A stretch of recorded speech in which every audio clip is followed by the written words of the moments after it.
If you love the towel, you don't want to miss this hobby showcase. Spiky bits.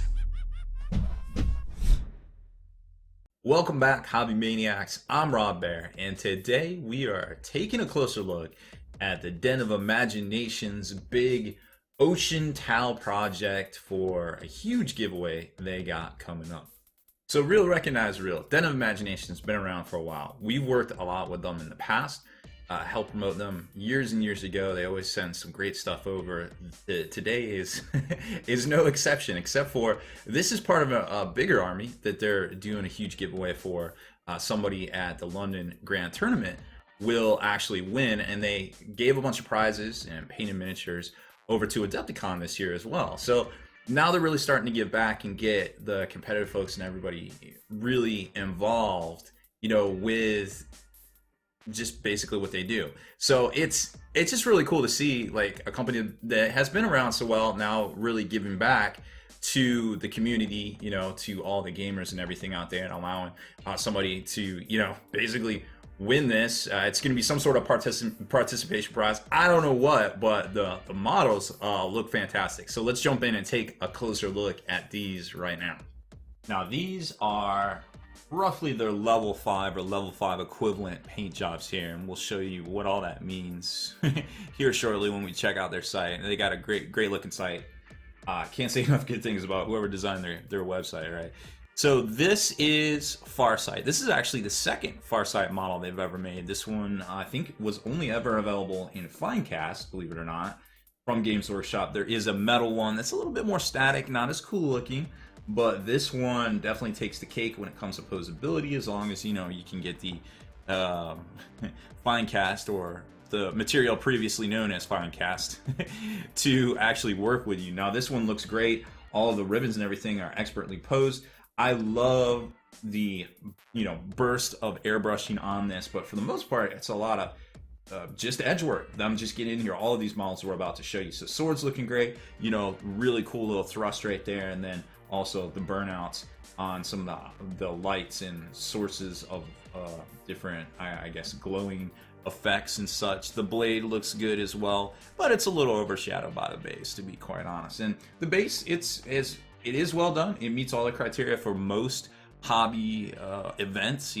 Textured painted base with additional features on it, and that could be a lot of cases skulls or ruins. In this case, it's multiple types of tufts, and then also they have the little gravel down there. So that checks a lot of the boxes for hobby checklist there as far as that goes. And then a 3-man team of everybody's favorite stealth suits. We'll go over the rules for all these here in a second as well. Stealth suits are great. Of course, they got the magnetized, so you can get the fusion blaster off of there and throw your burst cannons on if you whichever you desire. So they're always looking out for you as far as options go. So you got the 3-man team here with all that great edge work. Again, started with airbrushing, but brought it back through with all the extra time for level 5. Stuff's looking great, and the burnouts right down there, they're barely noticeable, but they still put them in there. You pick them up, you're gonna see it. And then of course a little marker drone man's right there. I think that's a marker drone. I have to refresh. There's so many drones now. I'm starting to forget. I'm pretty sure that's a marker drone, but it might be a stealth drone. I am no towel expert for sure, but you don't really have to be when it comes to this guy. This is the new and improved Cold Star battle suit. The elongated compensator flight stand right here. Again, same quality as Farsight. It all looks very good. Got all the dope airbrushing burnouts right there. So can't say enough good things about it, but they spent the time, they went in there and did the additional brush work, and that's really what brings this stuff together in a lot of cases. All the weapons are magnetized. Now, of course, the big hot thing for folks to do these days is the 4 fusion and shoot this guy up 40 and just, he's already in his Superman pose, so why not, right? Just start blasting fools. We got some of his upgrades and stuff on here, but there's a whole little slew of magnetized weapons and different things for this guy. Shield, shield generator, fusion plasma, his specific burst cannon, all sorts of different upgrades right there. So cyclic ion, so all sorts of different little stuff there, all ready to go, kind of depending on how you want to equip him. So they definitely thought of everything when it came to this army. So first off, denofimagination.com is a great place to go for any start of a commission project for sure. These guys, I mean, just go over there and browse their gallery. I mean, they have so much stuff in here. Sometimes I'm like, oh, I need a paint job. And if I can't find it on Google Images, I go to Den of Imagination and I just browse through their gallery until I find either what I want. Actually, I always find what I want at that point, but I digress. So this is the ocean towel that they're giving away now. There's a couple models out of here, obviously, that you're going to see, like this little guy right here. This little guy. Don't worry about this little guy. He's doing his Superman pose. He's just chilling. It's going to go to somebody here in a few weeks in May, I think, at some point for the 2018 London Grand Tournament. A fantastic event. Can't say enough good things about it. We've had the folks over there on the podcast in the past, and just tons of hearing good things out of that event. So obviously doing it right. Now take it, kind of flipping through here. Drones are cool. They actually did some conversion work where all the exposed heads are human heads with human boots. So some of the Pathfinders and stuff are actually humans, which I thought was pretty neat. And they got some converted up Tau as part of this army. Now, obviously, we don't have this here in the studio, so I'm just kind of flipping through it. But the stuff we do have, I will show you here in a second. Like, here's some of the commanders that we got. These guys right here. So there's them, and of course a Farsight. What Tau army isn't complete without a Commander Farsight? And lots more where they came from. So lots and lots of miniatures here. Now this is their level 5, and I know you're probably like, wait, what's a level 5? What's a level 4? Fortunately for us, we can just kind of hop over on their website, and they have all that clearly laid out. So if you want to kind of see what we're about to show you is pricing wise and also detail wise, you can always kind of start here. I like to start and then just kind of scroll through. So there's level 3, no terrain features, no terrain texture rather, painted terrain, so that looks good. But just, basic highlights. And then you can see level 4 is getting a little bit better. Got a couple tufts there and some painted terrain, that's cool. And then once you start getting up to the level 5 like we got here, then it starts to really kind of come together. But, still a relatively affordable price. Once you kind of take everything into consideration, a little bit of freehand, the gems are all done, the power sword's looking fresh, and then level 6, well, level 6 is level 6. Everything, you don't want to do that on every venture. You know what I mean? And then they got the associated costs down here. So, for infantry, I guess you're looking at $32 to $45, depending, of course, how much trim and everything's on there. Of course, the Space Wolf tactical squad guy isn't going to be the same price as a normal Marine because they just have more details. So just kind of, take that in consideration. I used to do a little bit of commission painting myself, so I feel them there. So the difference is, it can be almost double once you go from level 4 to level 5. So these could probably be more around, your sergeants, your leader guys and stuff like that. That's a great way to kind of tailor any sort of commission to be like, okay, I just want the troopers level 3, my squad leaders want 4, and then HQs and stuff, maybe like 5 or 6, or just save 6 for just the HQ, like the top-notch kind of guys right there. So just a couple ideas. Like I said, great bunch of folks. They'll totally work with you. Just hit them up.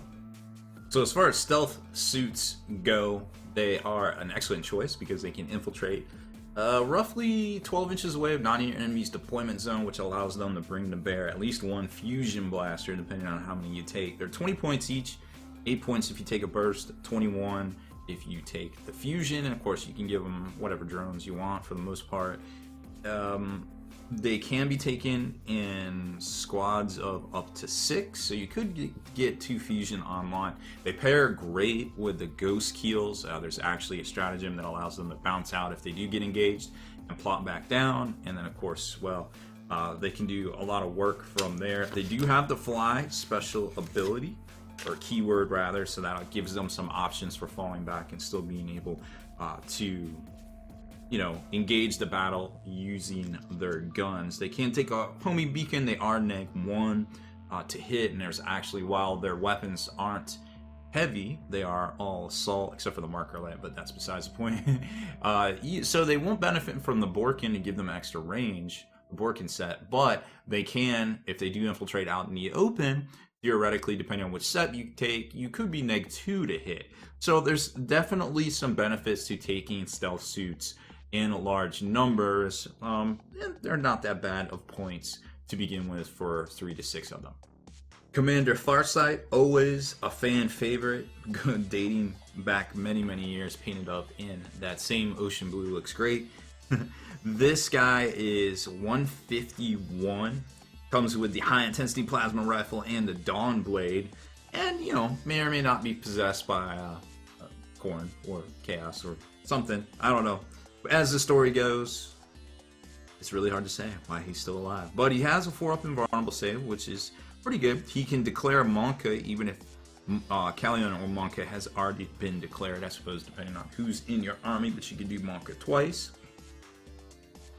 depending on that. And that, of course, lets you move and then shoot in the move and then advance and shoot as if they hadn't moved this turn, so they can help out some of your suits. Everybody's got to be within 6 of Farsight, so great stats on him as far as movement, weapon skill 2, ballistic skill 2, 6 wounds, so he's a little bit more resilient, but not too much. And of course, you can hold him in the Manta hold and then deep strike him onto the battlefield more than 9 inches away from enemy models, as far as that goes. And of course, he confers the Farsight Sept, so you'd have to kind of build your detachment around him depending on what you were looking to do.